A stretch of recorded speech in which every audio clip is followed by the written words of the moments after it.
ko lang, gusto lang talaga manalo. Gusto lang namin manalo, gusto namin. Sabi nga ni Coach, hindi lang para bounce back na game, hindi redemption na rin sa akin. Kumbaga, naglaro pa kayo ng isang pang tournament. Yun nga.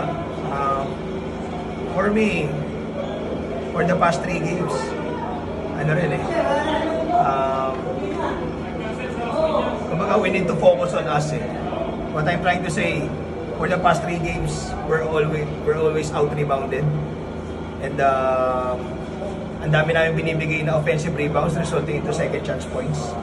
And then secondly, ang dami namin tinatapon na bola resulting in the points of turnovers. So that's the story of our games dun sa mga talo namin. So sabi ko lang sa kanila, yun munang ayusin muna natin, kailangan mas secure muna natin. And then maybe we have a good chance to win on the upcoming games.